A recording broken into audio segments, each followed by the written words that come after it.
Donc, ce soir, troisième soirée de ce parcours vers plus de fraternité, qui est en fait la troisième soirée, mais la deuxième étape. La première soirée était la soirée de lancement par notre évêque qui expliquait le pourquoi de la lettre pastorale vers plus de fraternité. Et pendant 4 étapes, pendant 4 soirées, nous voyons ensemble différentes manières de vivre la fraternité sous des thématiques.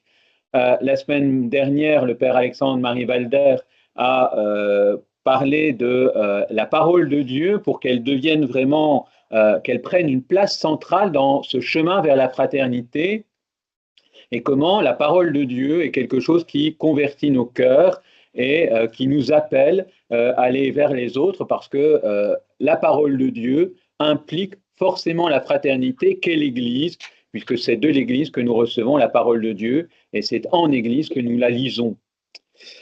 Ce soir, deuxième étape de notre parcours, appelés pour servir, arrêtons de pleurer le manque de ministres et soyons appelants.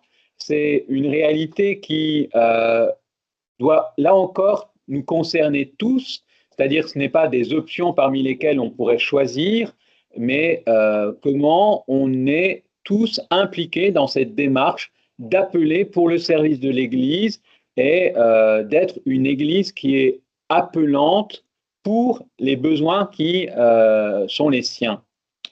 Et c'est Marie-Christelle Guélafos qui va nous présenter tout cela,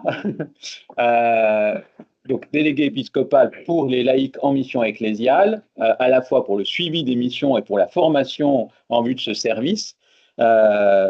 Donc, un temps de parole, comme chaque soirée, un temps ensuite d'échange, de questions, de réactions.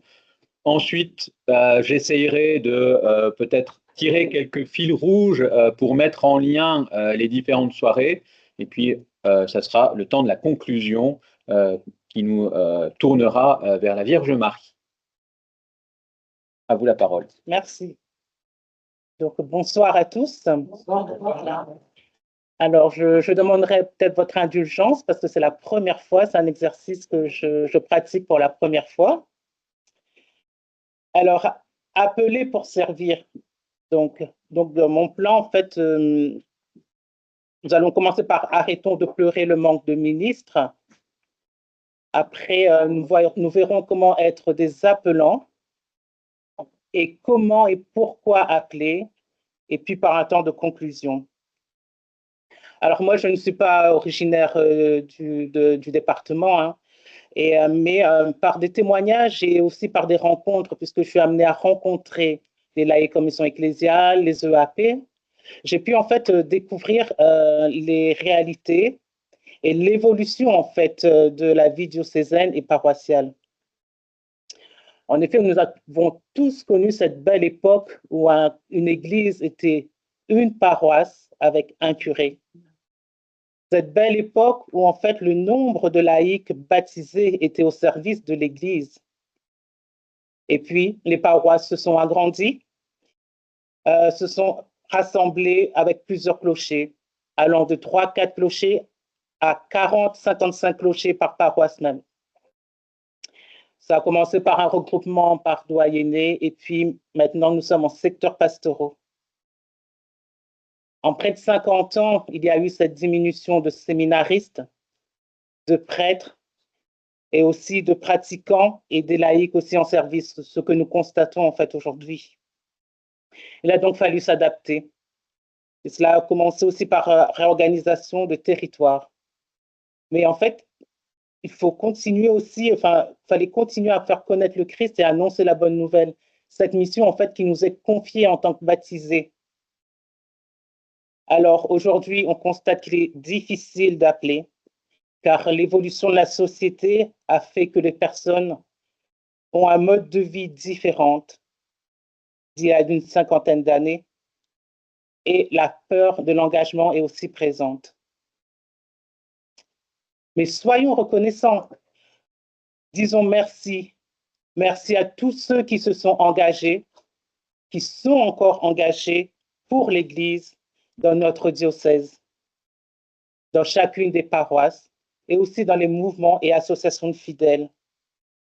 Et merci pour tout ce qui a été vécu jusqu'à présent. Le diocèse de Nancy-et-Toul n'est pas le seul diocèse à connaître cette évolution. En fait, c'est une situation qui nous bouleverse, qui peut nous chagriner et où on peut se sentir démuni, en fait. Mais dans l'histoire, l'Église catholique a connu, connaît et connaîtra des crises. Et nous vivons ce connaît des crises aujourd'hui. Mais malgré toutes ces crises, l'Église, elle est encore toujours présente. Et cela grâce à l'espérance en Dieu. Le Concile Vatican II a été un retour aux sources pour mieux appréhender le présent et le futur.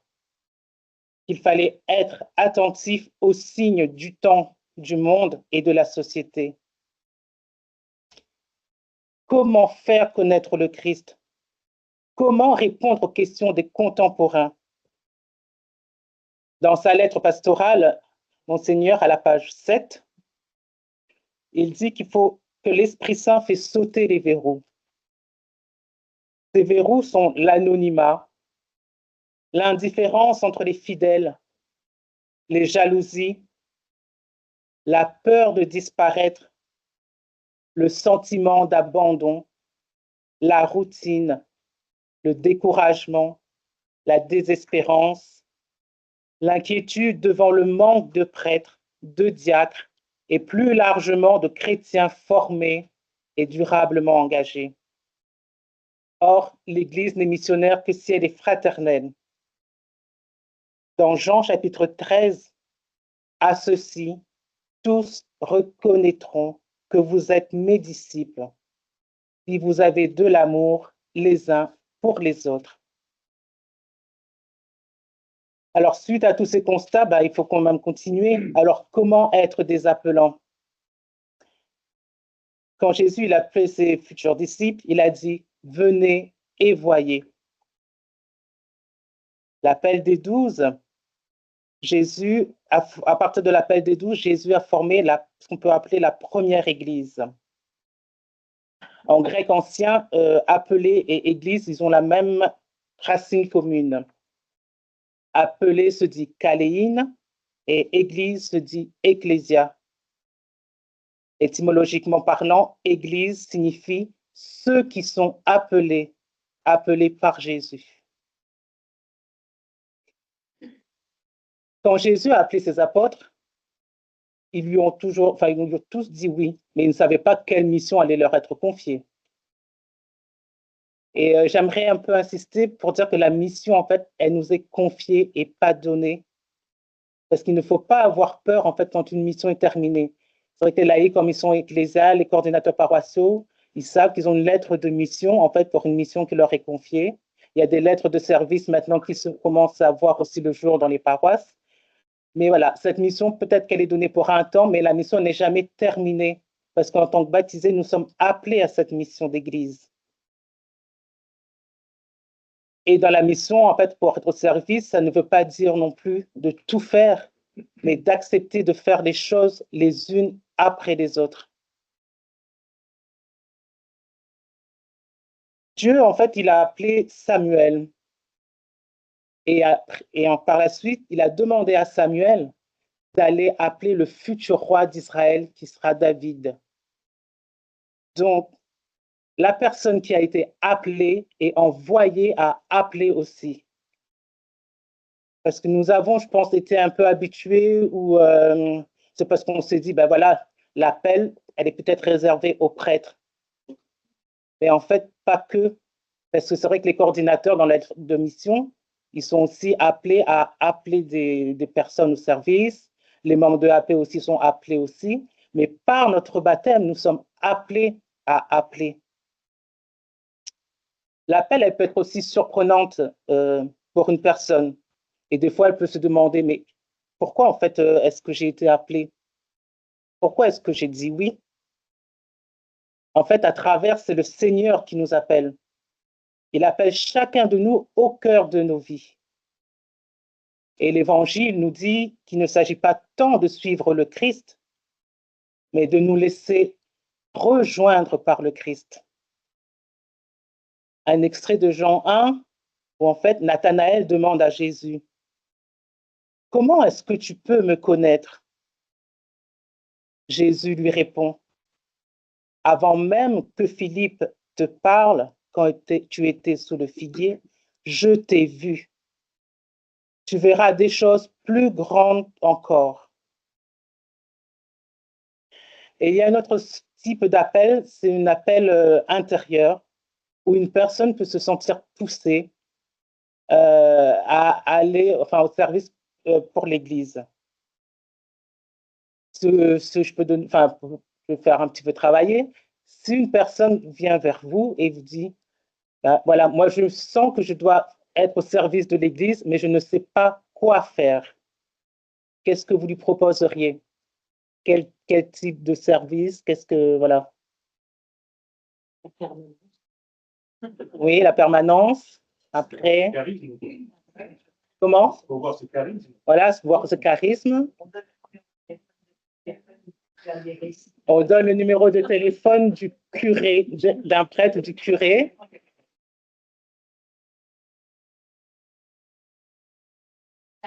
et puis présenter l'Église, enfin de manière conviviale, je vais dire. Voilà, prendre contact et partager de manière conviviale. Quelque chose à faire. Voilà. Déjà rencontrer des personnes accueillantes.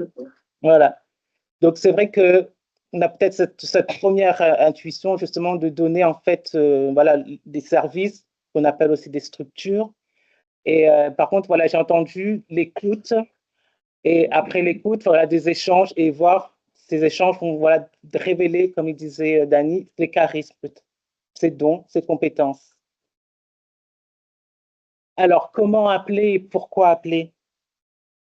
L'appel, en fait, il est d'abord gratuit, c'est-à-dire désintéressé, au service de la personne et de son devenir. Il s'agit en fait d'inviter, je le redis encore, chacun au nom de son baptême à se mettre au service de la vie du monde et être témoin du Christ dans la société par ses actes, ses paroles, à être missionnaire, à être tout simplement chrétien. Alors, pourquoi l'appel? L'appel, c'est vital. Appeler et être appelé, c'est biblique. Appeler en Église, c'est vital et c'est biblique. En fait, les trois termes que je viens de donner, c'est des termes en fait qui sont dans la formation que propose le service formation diocésain sur l'appel. Donc, comme je ne pourrais pas voilà, développer tout le déroulé de cette formation, je vais quand même vous donner les grands axes, les grands thèmes, les 8 thèmes abordés dans cette formation. Appeler, c'est poser un acte de foi. C'est une tâche ecclésiale, une tâche spirituelle. C'est faire en même temps la proposition d'une formation et d'un accompagnement. Appeler, ce n'est pas se mettre à la place de l'autre. C'est faire le cadeau d'une reconnaissance. C'est faire la proposition d'un bonheur. Et c'est oser la clarté. Alors, dans les petits cas concrets, en fait, vous avez tous entendu ou expérimenté cet appel au micro à la messe, après la messe dominicale. On voit bien en fait que du coup, cet appel au micro commence à avoir ses limites. Il n'y a pas beaucoup de répondants. Voilà. Il y a des paroisses en fait qui ont mis en place un feuillet aussi, une feuille où les services, il y a la liste des services et qui demande aux personnes aussi qui ont un peu de temps, de leur temps à donner pour ce service, voilà, de s'inscrire. Mais sur cette feuille, il n'y a pas que la liste des services, il y a aussi la possibilité de, voilà, de faire des propositions pour la paroisse. Et, faire des propositions, il ne faut pas seulement faire des propositions, hein, il faut aussi peut-être aussi voilà, s'engager, discerner, surtout en paroisse, discerner cette proposition avec le AP pour voir si cela est possible aussi dans sa mise en œuvre. Et il commence aussi un petit peu à y avoir aussi cette démarche, j'allais dire démarche pastorale de l'accueil. Parce que je me rappelle, il y a un petit peu moins de 10 ans, revenait beaucoup cette question, oui, mais qu'est-ce qu'on peut faire pour mieux accueillir? Je ne sais plus si le service formation propose toujours, si vous proposez toujours la formation sur l'accueil. Et je pense que ça commence à porter ses fruits, parce qu'il y a de plus en plus de paroisses qui mettent quelques personnes à l'accueil pour à la messe dominicale.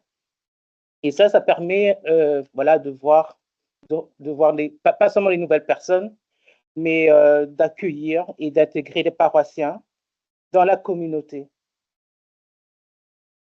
Il y a aussi ce qu'on peut appeler un appel communautaire. Alors, certaines paroisses l'ont fait, je ne sais pas si ça continue à le faire. C'est une consultation pour appeler des membres de AP. Alors, quand je dis des membres de AP, ce n'est pas tous les membres, mais peut-être 1 ou 2 membres de AP. C'est-à-dire que, voilà, il y a une petite explication, qu'est-ce que le AP, et les personnes, ils avaient un questionnaire à remplir et à donner des noms.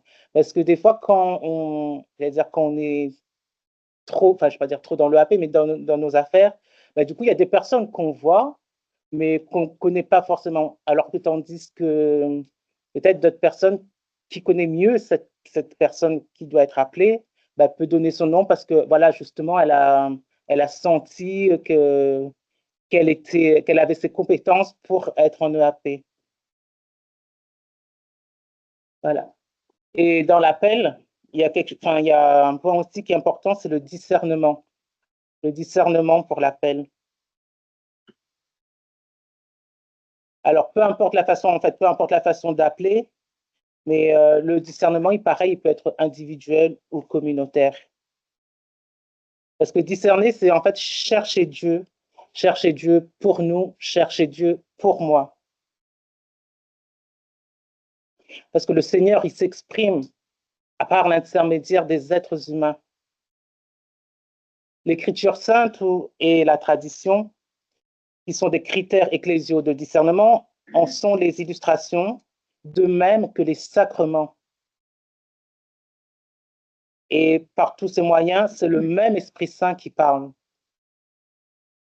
Et c'est lui que nous devons faire appel. Voilà, dans cette démarche d'appeler, en fait, c'est vrai qu'on va dire on appelle, mais c'est appeler, on appelle au nom de Jésus. On appelle, et donc se mettre en présence de l'Esprit Saint avant d'aller vers une personne. Je pense que c'est la posture, en fait, d'avoir, parce que des fois, on dit, ah ouais, mais je ne vais pas appeler cette personne, je ne la connais pas, tout ça. Mais cette posture de se mettre en prière, en présence de Jésus pour appeler, c'est une démarche pour le discernement aussi. Alors, favoriser le discernement, c'est croire à la conjonction entre la vie de foi personnelle de chaque baptisé et de la dimension communautaire, et le discernement a une dimension ecclésiale. Il ne peut pas être réduit seulement à une démarche aussi individuelle. Toujours en reprenant Samuel. Donc Samuel, il a été appelé pour aller appeler le futur roi d'Israël. Mais Samuel, il est parti, mais il avait des idées préconçues dans sa tête. Pour lui, le futur roi d'Israël, voilà, ce serait quelqu'un de grand, notable, puissant, bien installé. Mais en fait, non, parce que David, il avait d'autres frères, et à chaque frère qui était appelé, enfin consulté, le Seigneur disait non, c'est pas lui, c'est pas lui. Et en fait, Dieu, il a choisi le plus petit, le petit rouquin, un maigrichon. Et voilà. C'est pour ça que quand on appelle, c'est ce que je disais tout à l'heure, s'il y a un nom qui vient, on va dire, mais non, mais cette personne, elle est peut-être trop surchargée, elle ne peut pas parce que si, parce que ça. Mais c'est pas nous, c'est notre voix, mais c'est pas nous qui appelons, c'est le Seigneur qui appelle. Et donc, il faut pas se baser sur des préjugés. Faut pas se fermer. Parce que si on a cette intuition, c'est que quand même, l'Esprit Saint, nous a donné cette intuition. Et j'allais dire, pour creuser, justement, il y a cette étape de discernement. Pourquoi ce nom est venu dans ma tête? Pourquoi ce nom est venu dans notre groupe? Et cette étape, c'est rencontrer cette personne, être à l'écoute et discerner ensuite par la suite.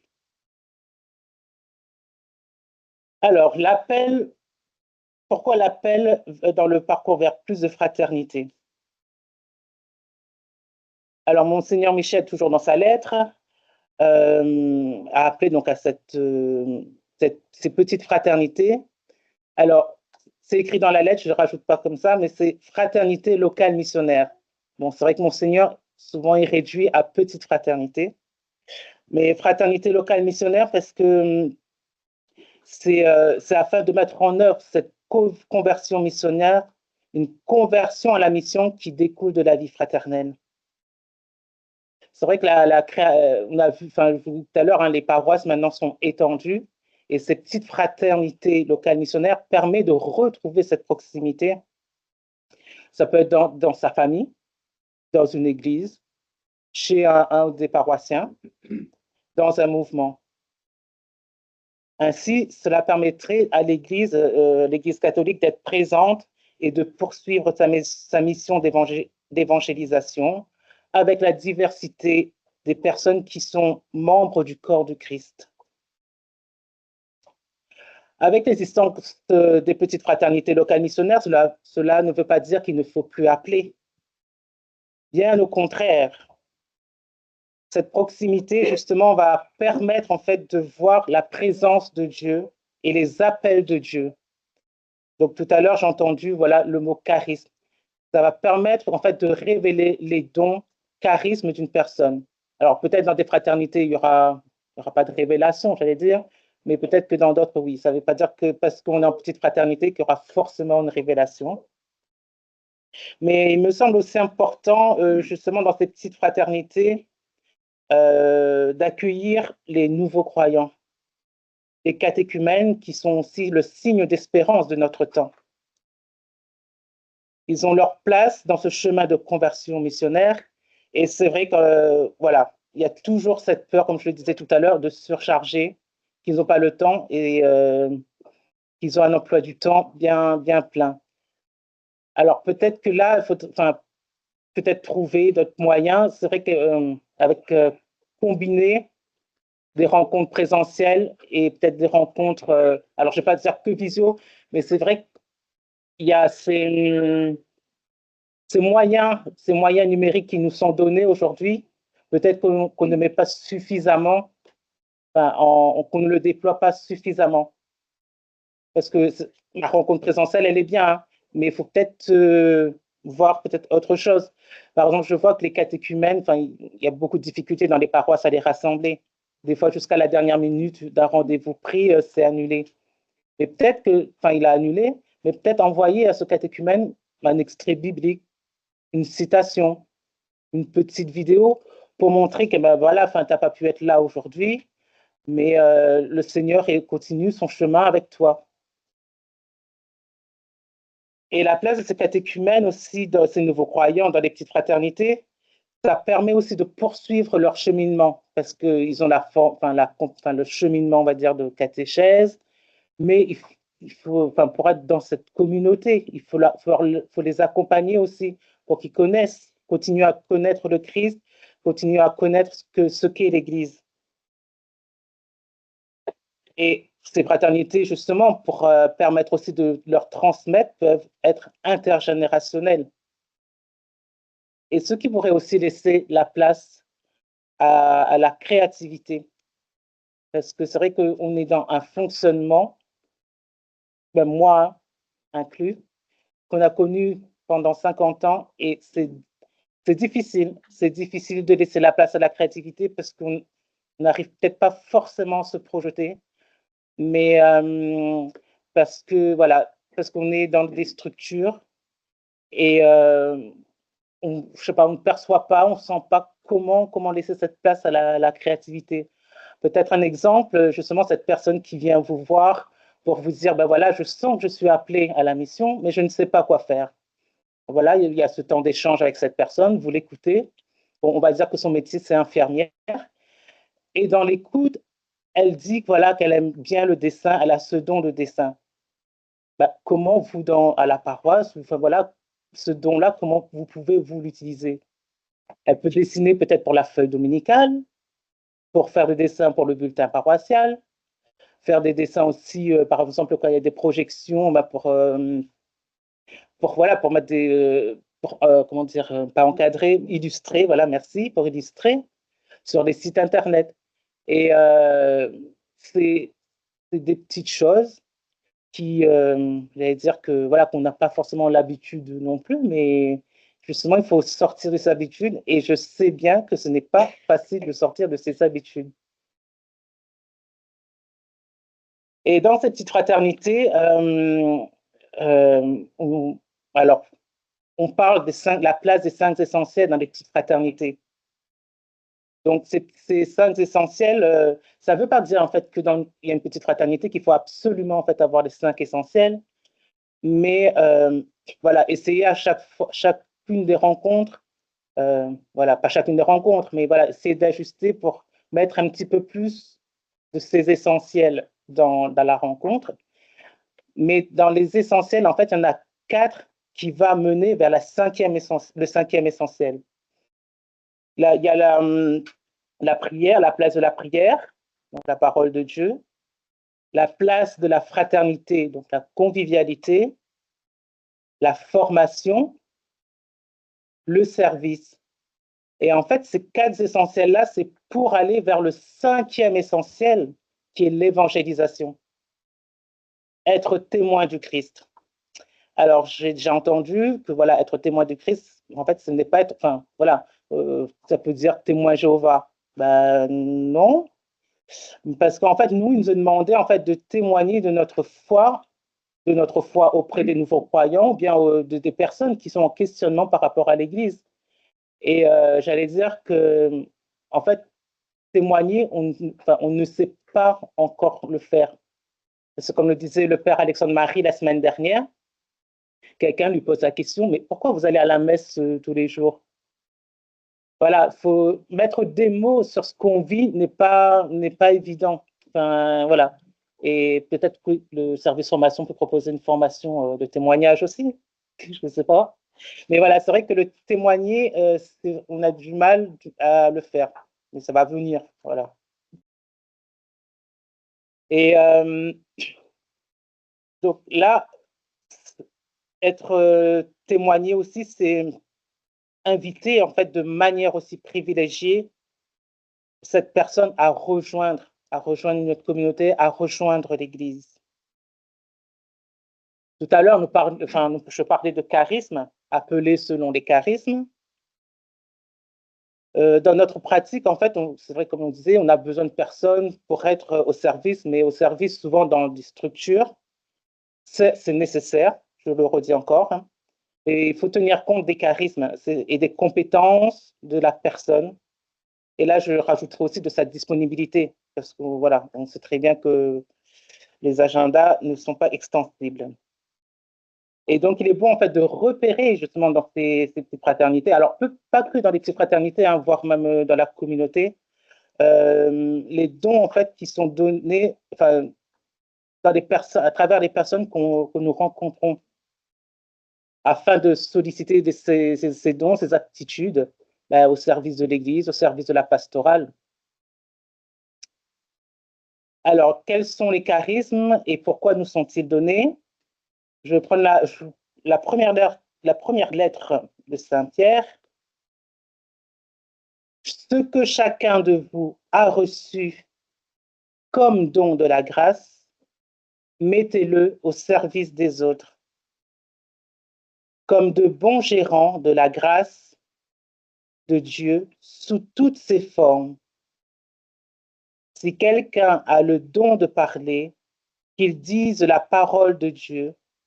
S'il a le don du service, qu'il s'en acquitte avec la force que Dieu communique. Ainsi, En toutes choses, Dieu recevra sa gloire par Jésus-Christ. Donc, nous sommes en fait invités à regarder et à être attentifs aux dons que Dieu donne à chacun, même pour des services modestes, et être reconnu, pour que dans ces dons soit reconnue la volonté de Dieu. Et il ne faut pas avoir peur non plus, je disais tout à l'heure, de laisser la place à la créativité. Et c'est pas parce que je parle quand je dis créativité, là, c'est pas demain, voilà, qu'est-ce qu'on crée, parce que c'est des choses à mettre avec le temps, à mettre en place progressivement. Et en fait, il y a la créativité, mais nous sommes aussi appelés à ne pas s'endormir sur ses lauriers, c'est ça? Parce que je veux dire, quelque chose va marcher. Combien de temps on va faire ce fonctionnement comme ça? Jusqu'à épuisement, ou bien on va chercher à se renouveler? Et là, nous sommes aussi invités à ne pas se reposer, voilà, sur ses lauriers. Et donc, il y a des personnes qui peuvent, voilà, comme je disais, proposer, avoir une intuition pour la paroisse, pour un mouvement, pour un diocèse. Et il peut en faire part, justement, j'allais dire, un responsable. Parce que pour justement, cette intuition, voilà, elle peut donner de belles choses.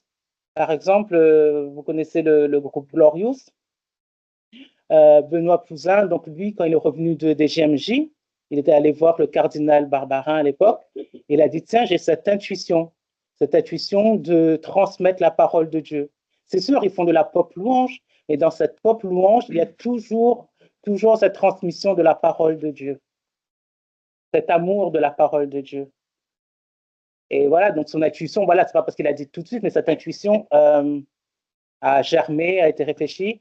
Et avec cet amour de la parole de Dieu, 15 ans après, son ministère de lecteur a été reconnu par l'Église. Les dons, en fait, et les charismes aussi sont des capacités données par l'Esprit Saint pour qu'ils puissent être des instruments de l'amour, de la puissance de Dieu pour le prochain et pour la sanctification de l'Église.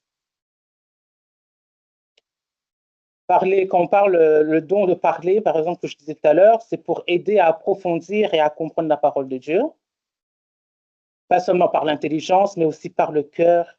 Et c'est avoir l'amour de la parole de Dieu pour enseigner et transmettre. Le don de service, ce sont des compétences reçues que nous mettons voilà, au service paroisse, mouvement diocèse, au service des plus petits, des malades, au service de la liturgie, au service de la communication, de la catéchèse. Alors, je ne veux pas m'étendre sur les charismes, mais voilà, il y a 2 publications que je vous invite à aller lire. C'est une publication de la Conférence des évêques de France, les documents de l'épiscopat, les charismes, et un autre livre publié par l'Institut catholique de Paris, les charismes et authentification. Donc là, si vous voulez en savoir plus.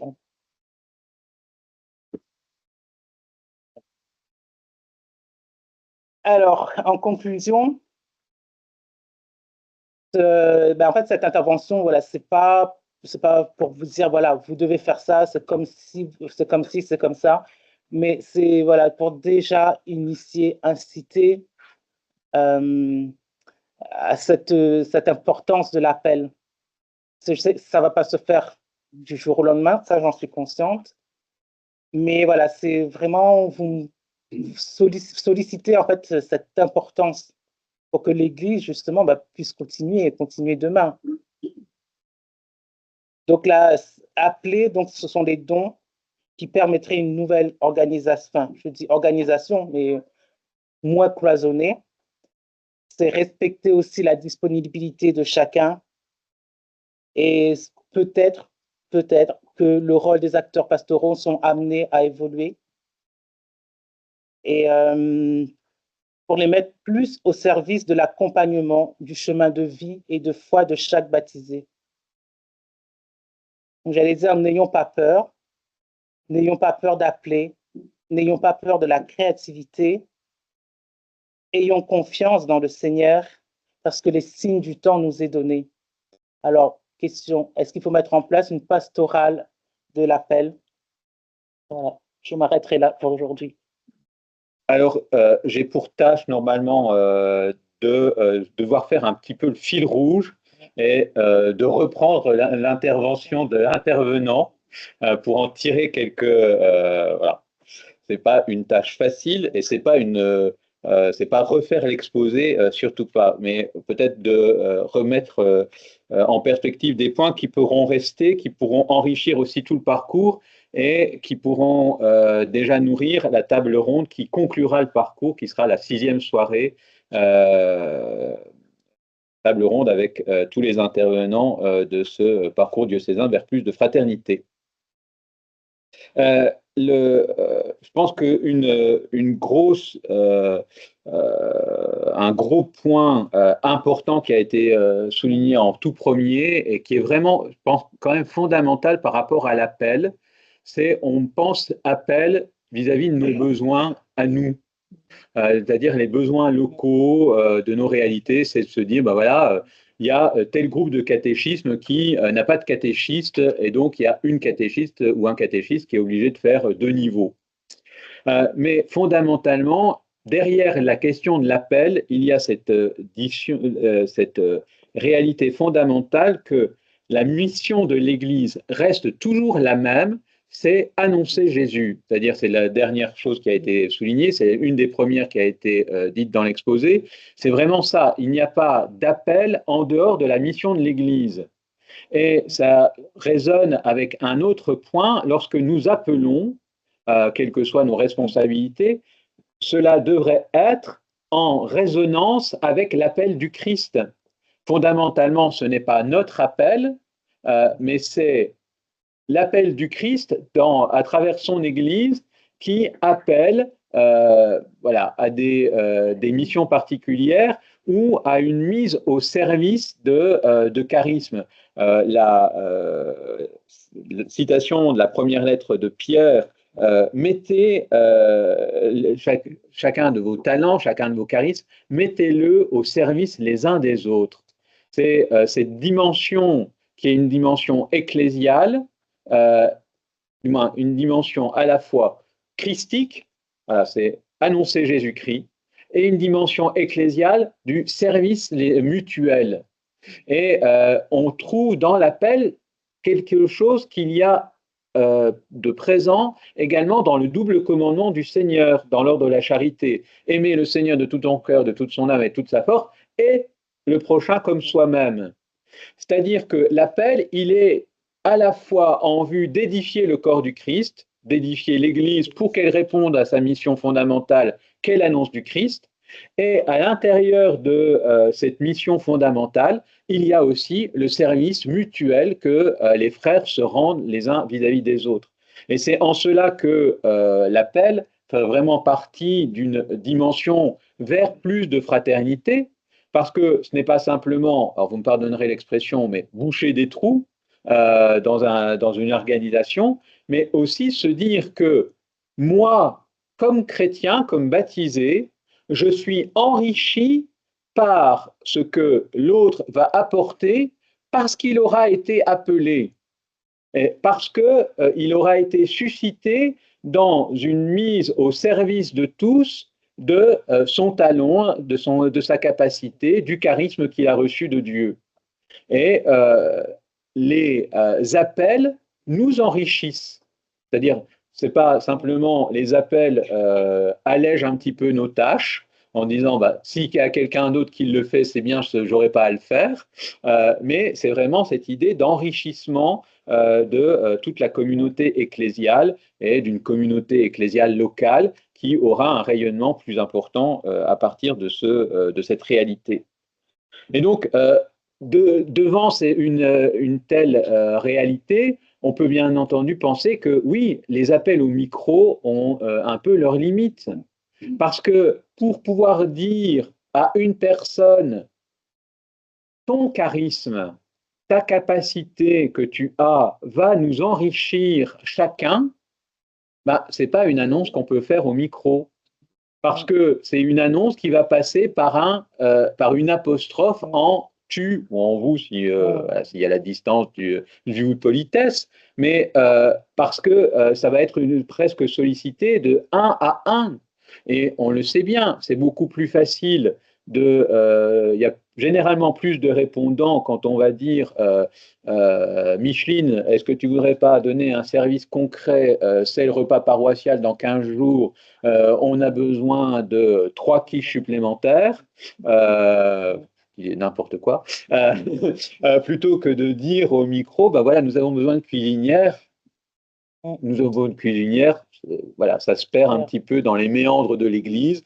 Micheline, est-ce que tu peux nous préparer 3 quiches? C'est concret, et là, la personne peut dire oui, pas de problème, ou dire non, moi je ne sais pas faire de quiches. Voilà. Mais il y a cette possibilité et ce respect, comme vous le disiez très bien, de la disponibilité des personnes. C'est-à-dire que appeler, c'est aussi risquer d'entendre des noms. Et parfois, ces noms peuvent aussi être utiles dans l'appel. C'est-à-dire dans quelle mesure ces noms nous permettent parfois de reformuler la demande. Si, lorsque plusieurs personnes répondent non à un appel, bah, est-ce que nous avons suffisamment discerné l'appel entre nous? Par exemple, dans les instances, je ne sais pas moi, à la dimension d'une EAP, si une EAP sollicite pardon, 2 ou 3 personnes et qu'à chaque fois la réponse est non, est-ce que le discernement de l'EAP a été mené jusqu'au bout pour se dire, ben, est-ce que la tâche que l'on demande est à la dimension voilà, de notre communauté et, euh, et donc, il y a tout cela qui est mis au service et qui s'articule avec la fondation, la création de fraternités locales missionnaires. Et comme vous le soulignez, peut-être que les 3 termes ont leur importance, parce que en fait, ces fraternités locales missionnaires sont à elles seules comme un appel à une conversion à la mission qui découle de la fraternité. Et souvent, en fait, on va penser la fraternité comme peut-être presque un repli sur soi, un entre-soi, alors que justement, les fraternités locales missionnaires sont des réalités de terrain au plus proche des réalités concrètes, mais en vue d'être missionnaire. Et il y a, à travers la fraternité, un appel à la mission qui est très concret.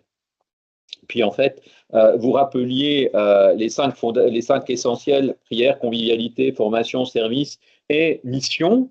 Et cela, c'est vraiment un mouvement vers plus de fraternité.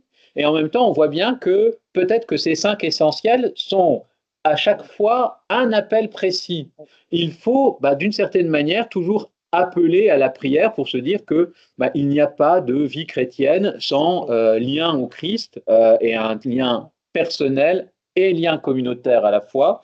Il n'y a pas de convivialité sans qu'il y ait un appel à sortir de nos carcans, de se dire non, je veux bien être convivial avec telle ou telle personne, mais surtout pas avec telle autre parce que je l'aime pas. Mais voilà, il y a une convivialité qui est aussi un appel à la conversion. Il y a un appel à la formation, bon, comme responsable du service formation, voilà, et un appel au service, se dire que la charité, elle est une charité inventive et elle est une charité en acte. Et enfin, un appel à la mission parce que c'est le Christ qui nous appelle à être, par notre baptême, toujours missionnaire. Et donc, on voit bien que cet appel, il est encore une fois une réalité transversale qui nous relie tant au Christ qu'à l'Église. Et donc, à l'Église comme ses visages, connus ou inconnus, qui nous entourent, avec qui nous vivons les sacrements, la vie fraternelle, et puis aussi tous ceux avec qui nous sommes juste à côté, mais sans être forcément en lien, et qu'il y a un appel vraiment à le vivre Et peut-être que cet appel à la fraternité nous met déjà en lien avec la prochaine étape de passer d'une pastorale de la, de la conservation à une pastorale véritablement de la vivitation. Et ça, c'est ce que nous verrons la semaine prochaine. Voilà. Donc, je vous laisse le dernier mot. Et voilà, Avant la prière. voilà, le dernier mot avant la prière et la prière.